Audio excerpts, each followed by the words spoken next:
Ernan, I was trained as a scientist. I have a deep desire to know whether God exists, but many scientists say that there is absolutely no relationship between science and what we may hope to think about the possibility of God.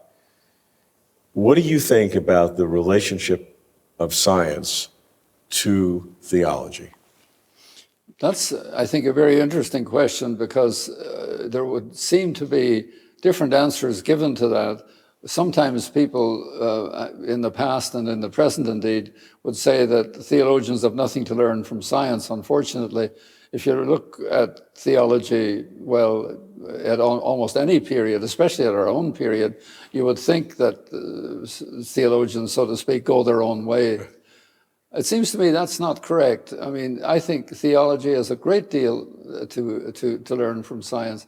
Let me give one example in particular. There are others I could give, but let me give one simple example.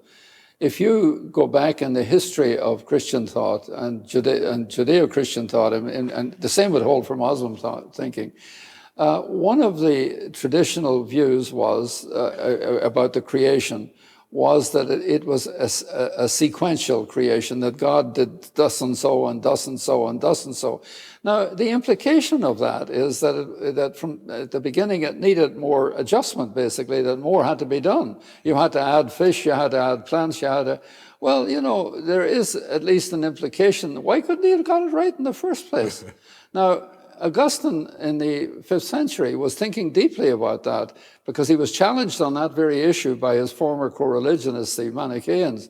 And his answer was very radical in terms of his day, but it was widely accepted. And this comes as a surprise to us today, because what he had to say was that, that from the beginning, the possibilities of all the kinds of things that will come later, those possibilities are there from the beginning. There's not a sequence. And he goes on to say, and those kinds will appear when the conditions of water and earth are right. Now, how about that? That's pretty good. I mean, for the 5th century, it's not bad at all. And it was fairly widely accepted, as a matter of fact, at that time. Now, he realized, he was a pretty smart man, he realized that as far as the science of that time was concerned, that there was no way of substantiating that. He said the kind of knowledge of how those possibilities could, as it were, germinate is something that we don't understand. And he said, but look, we don't even understand how ordinary seeds germinate, so don't be surprised. And he said it will require a different level of knowledge. Well, yeah, and we've got it. That is to say, what has happened within our own lifetimes almost, I've had a longer one than most, what has happened is that the possibility of bearing that out is now with us, because in fact, we now can see how the possibilities of all that would come later were contained from the evolutionary standpoint within that first creation. The possibilities were there. That is, and those possibilities are real. Potentiality, or whatever you like, the possibility is something real about it. Right from the beginning, they had the possibilities, if in fact the conditions were right, of course that was essential, for certain kinds of things to develop, for planets to develop, for complex elements to develop. All of that was contained within the original. Now, from that point of view, that insight, you see, has filled out a hole in traditional theology, because it makes it possible to see something that Augustine hinted at and groped for, namely that a creator of our universe would in fact place within it from the beginning, as he put it, the seeds of all that would come later. Now, we can say, yeah, we can spell that out in some detail today. Now, here is a place where, in fact, science has contributed to filling a hole in traditional theology. I think when you come to Aquinas, Aquinas would have been absolutely delighted to see this development, because for him, who stressed so much the transcendence of God and the act of creation and so on, it must have seemed to him at times a little strange that God had to, as it were, spread it out.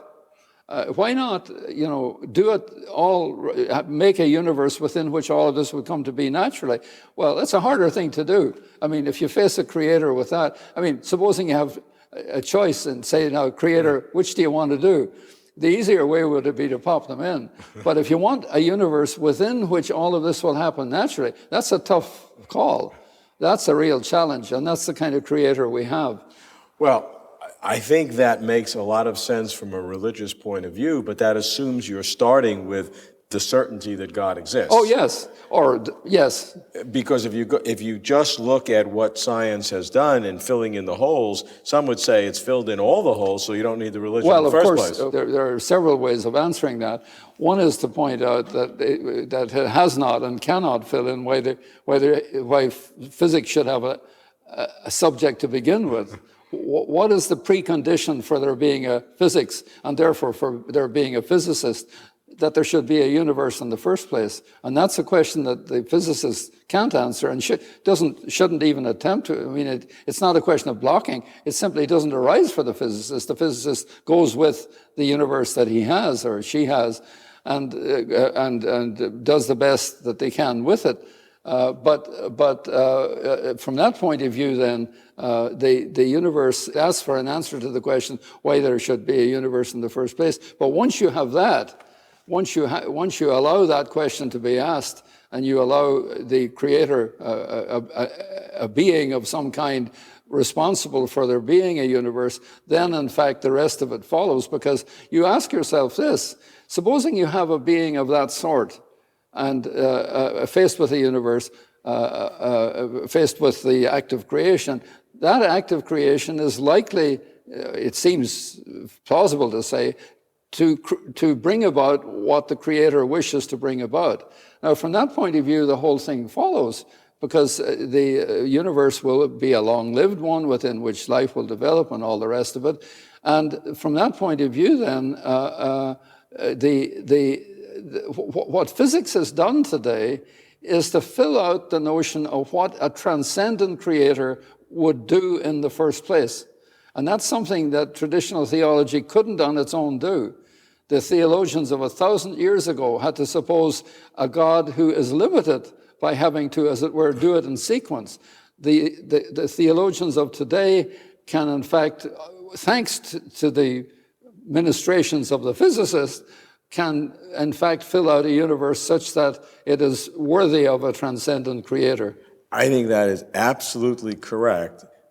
But many scientists would say, to use a metaphor, if religion and science are in one room, science has been painting that room gradually, and so that religion has been withdrawing more and more, so that now religion is in a tiny corner, and the only thing that science hasn't painted is why the universe is there in the first place, your point. That's the only thing that religion has left, because science has taken care of everything else. Yeah, but you see, I love that metaphor, because in fact, you can paint out the corner if you want, but you don't have the room. That is, you need a room to be painted. I mean, that metaphor is very telling. I like that metaphor. I mean, in fact, of course, the physicist has a rather large corner to paint yet. As physicists themselves like to point out, they have already cast light on 4% of the universe, the baryonic matter. 96% is still dark. That's not a very good score as yet. We have some ways to go. Granted, we have a long way to go in science, but it is making progress. It's making progress, yeah, and it will gradually paint out towards the corner and maybe even get to the corner. And then we ask why there's a corner or why there is a surface in the first place. And that seems to many people traditionally to be a legitimate question. The question is, do you rule out that question as illegitimate, which is what, unfortunately, physicists sometimes tend to do. But if that's a legitimate question and not something that you have to, as it were, push away, then in fact, I think religion has an answer.